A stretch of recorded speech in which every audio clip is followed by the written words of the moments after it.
يتواصل فيه الجميع بمختلف أصولهم دون استثناء. فإنني أعبر من موقعي كرئيسة لبلدية الحاضرة بلدية تونس على إيماني بأهمية الثقافات وضرورة إثرائها ودعمها في عديد المجالات وفي مختلف المواقع من أجل مجتمع متوازن، وتونس التي يستطاب فيها العيش للجميع، مدينة متصالحة مع متساكنيها ومندمجة فيما بعدها. هذه تونس كيفاش نحبوها، تونس اللي نحبوها للتوانسة الكل، تونس اللي نحبوها لأولادها الكل، تونس اللي راهو فيها شامخة وتقعد ديما شامخة، تاريخها وحاضرها ومستقبلها.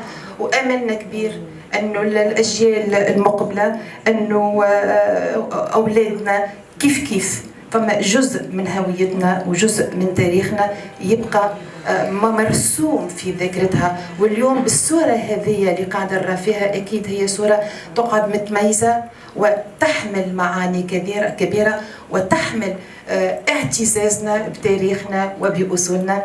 نهنيكم برشا بإنجاز هذا اللقاء، نشكر كل القائمين على هذا الملتقى وهذا المؤتمر، وإن شاء الله يا ربي موفقين في إنجاز أعمالكم. جزء من تاريخنا ما نحيوش، كل مرحلة من المراحل اللي مرينا بها أكيد عندها طابع خاص وعندها رونق خاص وعندها ذكرى محفورة في أذهان مجموعات كبيرة من مواطنينا ومن شعبنا. بارك الله فيكم على الدعوة مرة أخرى، إن شاء الله موفقين في أشغالكم. شكرا. ميرسي مدام المير. نكمل المعنى تفهمها في كان تولي فين. انا عديت لها مزور عوي الى نتكين دلساس نتلالي نبويرو بركة ايوا كمل. ميرسي بوكو مدام المير. نكمل هي مسلاي. السلام عليكم لنا كوداغي sont tous là, ils sont pas à l'aéroport. On m'a donné 4 noms, j'espère qu'ils sont tous là, les membres fondateurs 4 ou 5. مس حسن بالقاسم، إلى دقير، إلى دار مسعود لونوسي، حسن شحيفي، محمد الماثين، حسن ماوني، إلى نسيش دان على فن نبدو مد حسن بالقاسم.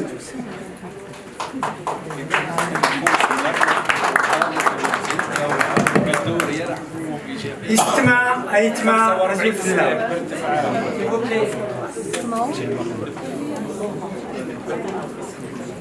يتمع أجل في اللوج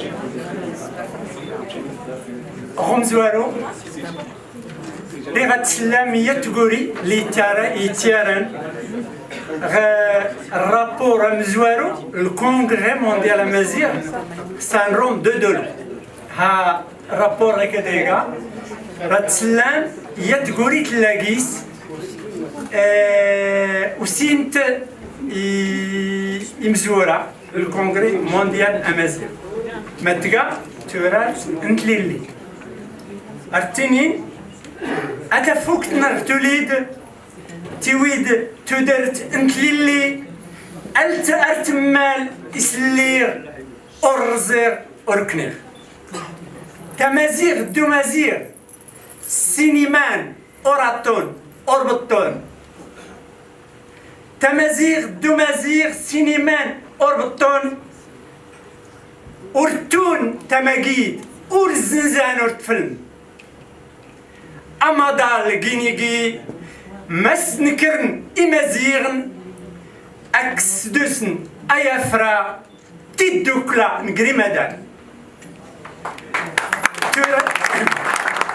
استمع تورارتاد رستين تعرف غمزوارو تيقولي وين اللي قيسيلان غدار يدير نايت عمران اريتيني يطيج نغيولي ورزيغ وركنير نكرم ميسو مازيغ نتات نيتا إلا نغي ما يمدوكال اللي منين غوغراو امازيغ سان روم دو دولون وسين تورالتا ولكن ارتوين ستميزار نسن است تيريرن ختم سيموني نسن حكايات تسقى اختمزغة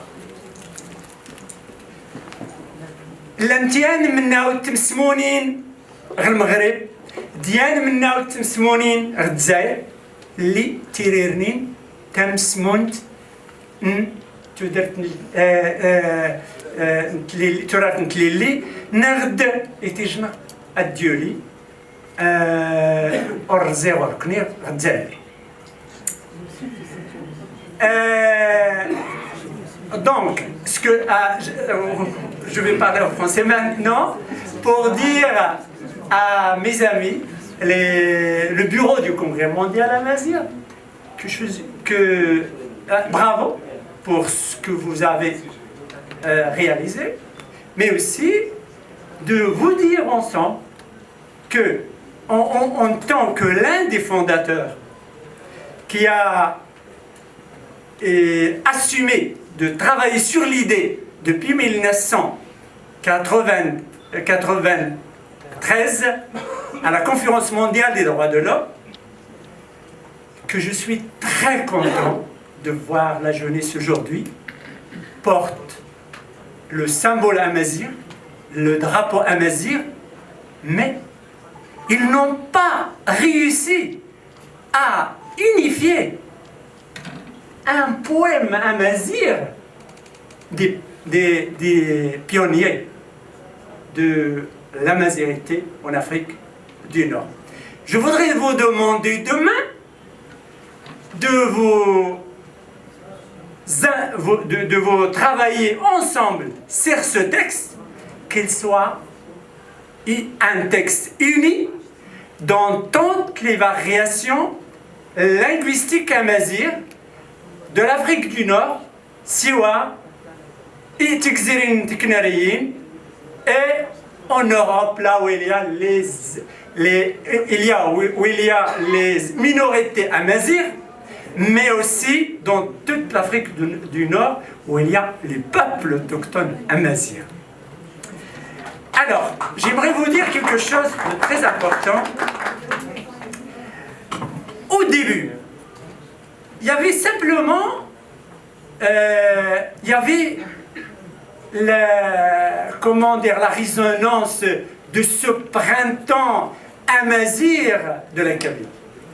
C'est la résonance de ce printemps en 1980 exactement, alors que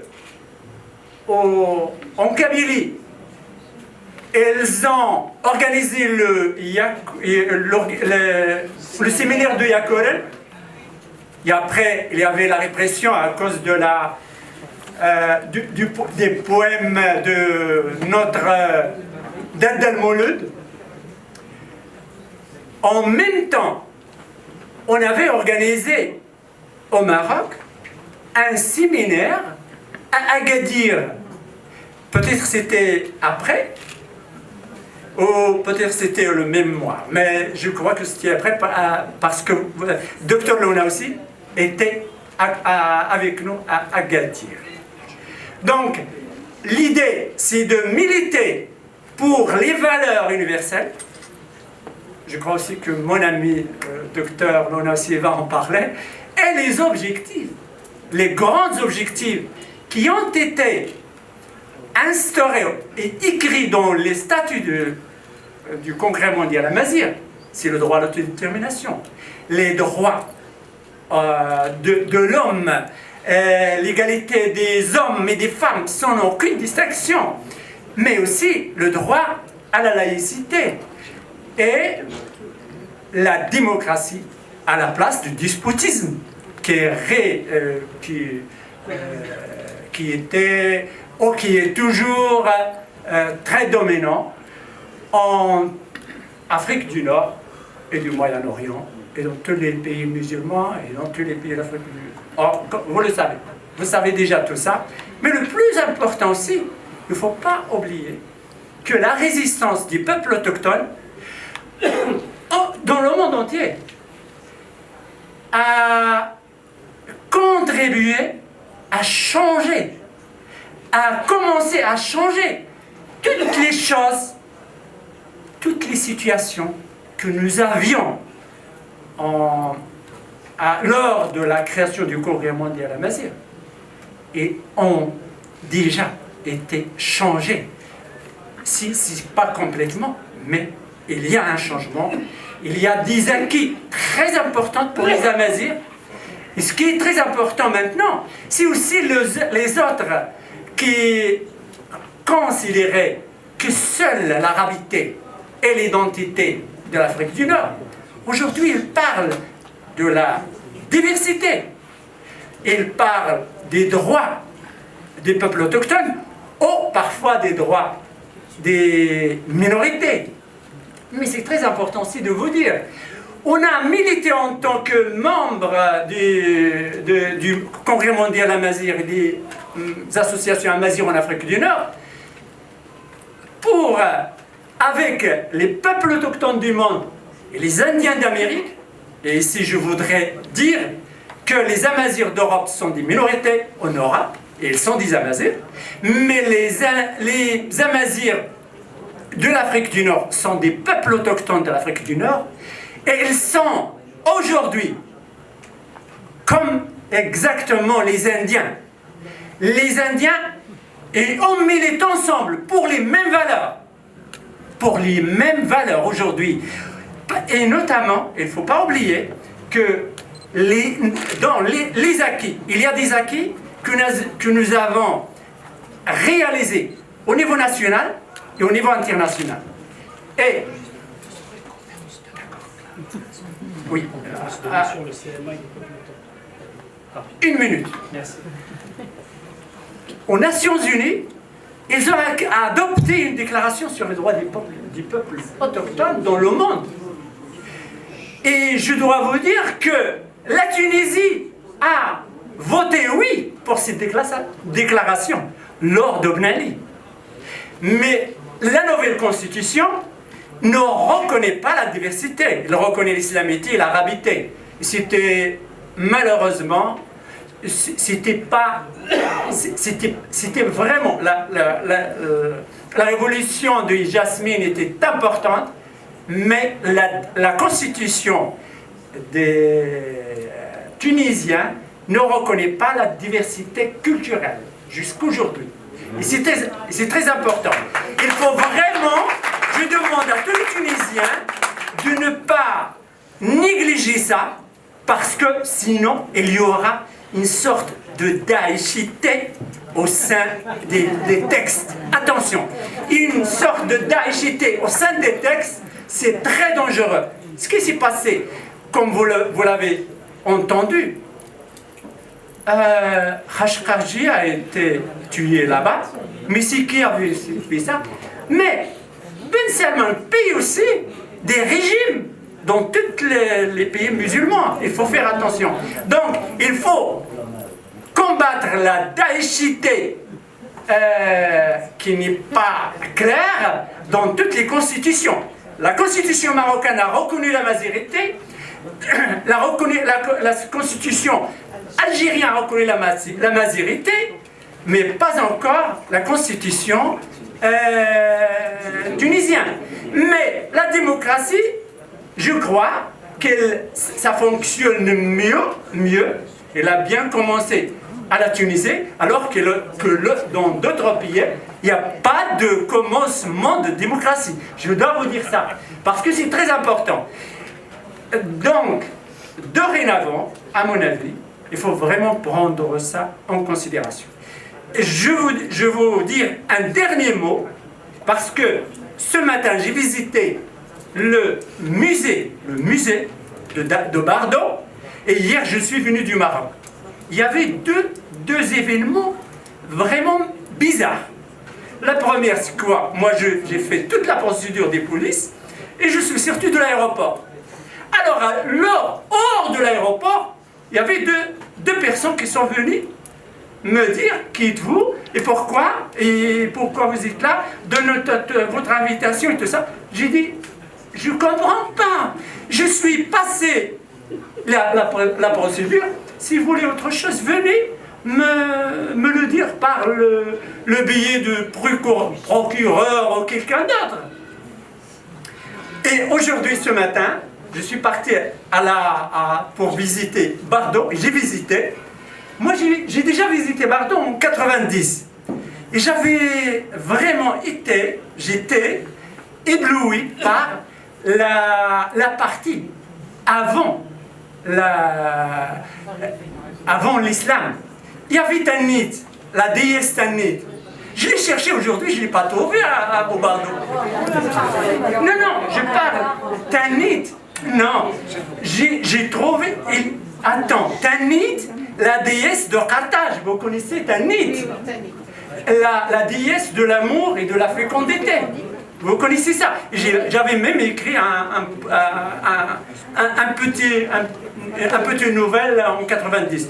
Donc, je voulais visiter cette partie. On m'a dit, d'abord, la salle, il y avait plus rien du tout dans une salle, et qui s'appelait Qa'at al-Kunuz, la salle des trésors. J'ai après contacté les responsables, je leur dis, j'étais là pour visiter avant et j'avais constaté qu'il y avait une partie qui n'est pas là. Ils m'ont dit, oui c'est vrai, il y a une partie qui est maintenant elle n'est pas ouverte. Mais la salle est toujours ouverte, il n'y a rien du tout dans la salle. Et j'ai dit peut-être l'événement d'hier et l'événement d'aujourd'hui, au niveau de la politique, il y a toujours une politique d'assimilation contre la mazérité et de la culture amazigh. Donc, Madame le maire, je voudrais vous demander de militer contre cette discrimination contre les cultures. Merci beaucoup. Merci beaucoup. Il faut qu'on continue, je suis vraiment désolé. J'espère que voilà, Madame la maire va nous aider. Je passe la parole maintenant à Monsieur Lounaoussi, Docteur Lounaoussi, lui aussi membre fondateur. Allez, Imudo, pour qu'on avance. Et il nous restera 3 ou 4 témoignages avant de voir le documentaire. Parce qu'on est aussi, on va vous chercher de l'eau entre temps. Animé.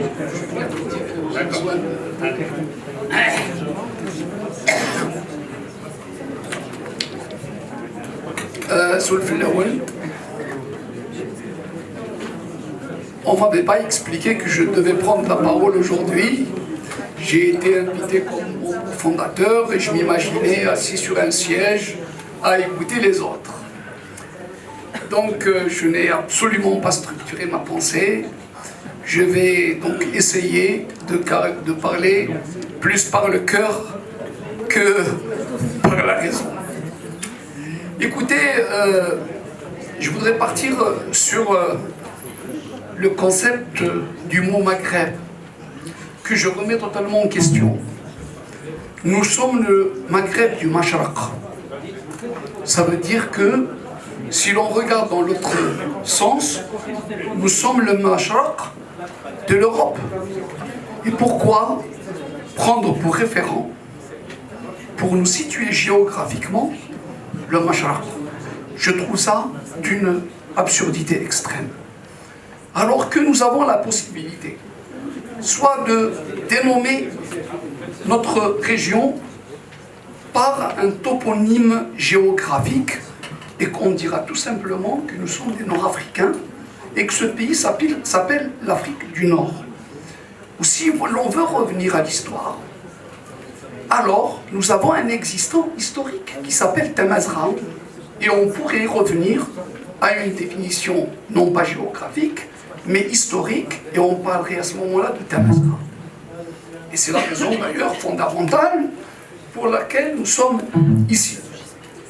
D'autant que nos anciens, en tout cas pour le mouvement national indépendantiste algérien, qui est né en 1926, le premier parti avait pour dénomination l'étoile nord-africaine. En aucun cas, on parlait de l'indépendance d'une nation. On parlait de l'indépendance de toute l'Afrique du Nord.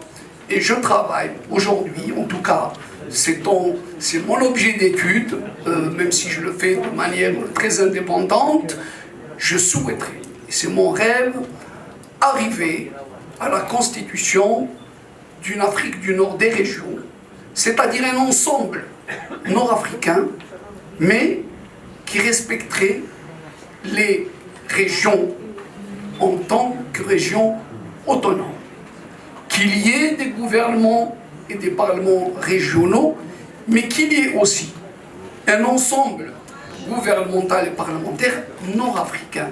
Vous voyez que j'ai des rêves grands et parfois même, je dirais, utopiques. Mais ce sont les utopistes qui font aussi la vie et qui donnent aussi de l'espoir.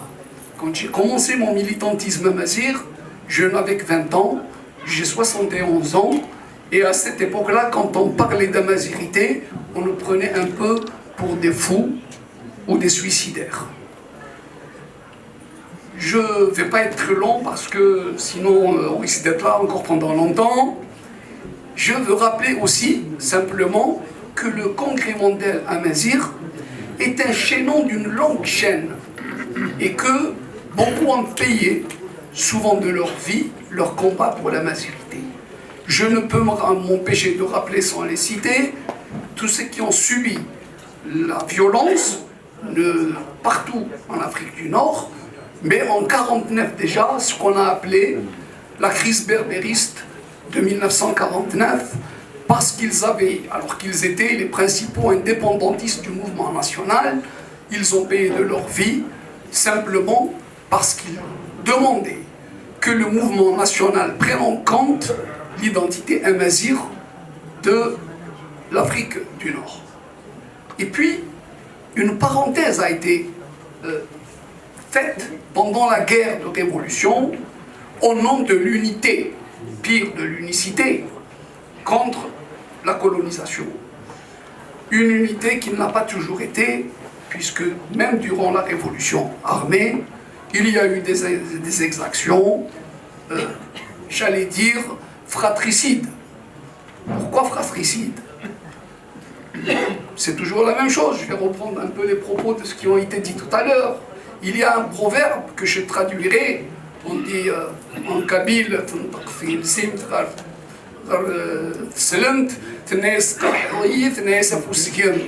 c'est l'arbre qui s'adresse à la hache en lui disant « tu me fais mal ». Et la hache lui répond « oui, mais mon manche vient de toi ».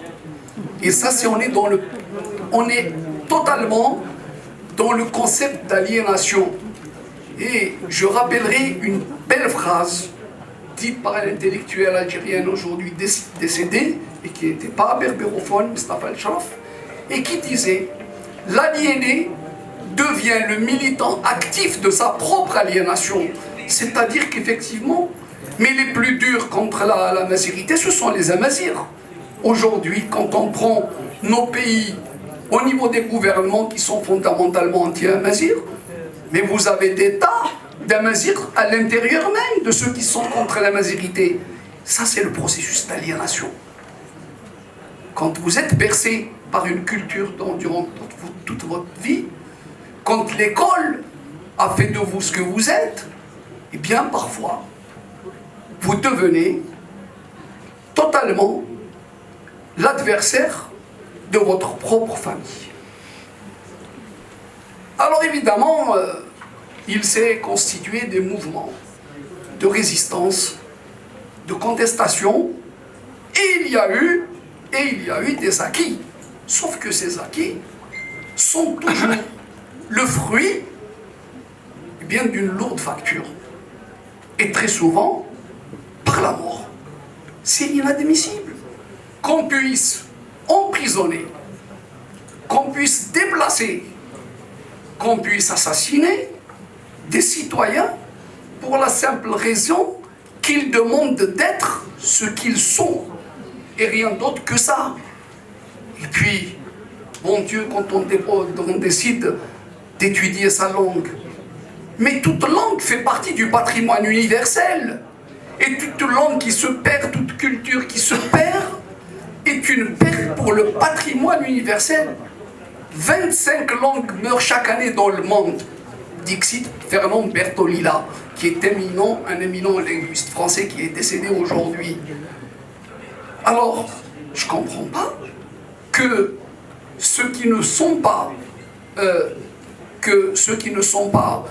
qui ne font pas partie, des peuples dits minorés ou minorisés, comme vous voulez, ne soient pas impliqués par la perte des langues qui ne sont pas les leurs. Puisqu'en défendant les langues qui ne sont pas les leurs, ils ne font que défendre. Oui, d'accord. Il profite du verre d'eau pour me dire avec toi. C'est vrai qu'on appelle ça la police. Hein. La police de la parole. Mais parfois ça peut être la police de la pensée aussi. Ok. Donc je vais abréger. Alors le CMA, très vite, oui, nous l'avons constitué. C'est Hassan et c'est Hassan, il y a deux c'est Hassan, là, un, et puis d'autres membres fondateurs, nous nous étions réunis d'abord à Rabat, avant même que le CMA n'existe. Et puis le hasard a fait qu'on se soit retrouvé à Douarnenez, en pays breton, qui fête chaque année le cinéma des peuples minorés, et cette année c'était le peuple berbère. Et puis l'histoire, on parle surtout d'accident historique. Il y a eu un accident historique heureux qui fait qu'on s'est retrouvé chez les Bretons et que c'est chez les Bretons qu'on a créé le Congrès mondial Amazigh. Alors écoutez, mais le Congrès mondial Amazigh, dont je ne suis plus membre actif depuis très longtemps, depuis Tafira, mais c'est un congrès qui a fait énormément de choses, puisque l'objectif premier qu'on lui avait assigné au départ, c'était d'internationaliser la question amazigh. Et là, au vu du rapport que nous a fait Camera, mais écoutez, je crois que le but est atteint. Aujourd'hui, le terme amazigh a pénétré toutes les sociétés, alors que dans le temps, on ne nous parlait que de pays arabes. Eh bien, pour cela, je dis merci aux membres du Congrès mondial Amazigh, et puis je dis merci aux organisateurs pour avoir pensé à inviter les vieillards que nous sommes. Voilà. Et puis je vous dis merci d'être aussi nombreux. Nous étions à Saint-Rome-de-Dolon, c'est ce qu'on appelle le pré-congrès, une centaine. Je vois qu'aujourd'hui il y a beaucoup plus de 100, mais je vous demande aussi pour le futur d'ouvrir ce congrès et quitter ce processus-là. Il n'y a que les associations qui pouvaient être membres, d'ouvrir le congrès, parce qu'on a besoin aussi des intellectuels, on a besoin aussi des lettrés, on a besoin aussi des chercheurs indépendants, et ça viendra renforcer tout.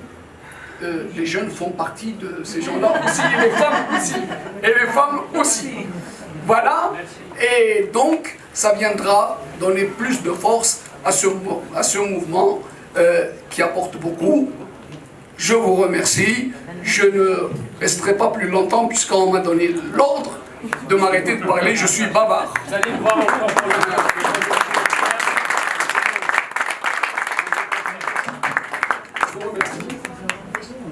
Merci beaucoup. Tanmis Attas. Et je crois que c'est le tour de Monsieur Hassan Hashfawi, ou Hashhaifi, pardon, vous m'excuserez, de prendre la parole.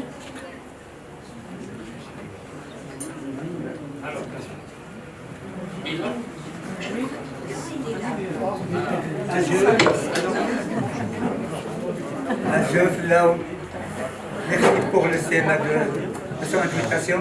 Qu'est-ce que je peux rajouter? Tout a été dit par ceux qui m'ont précédé à la parole. Hassan Ibn Khas, docteur.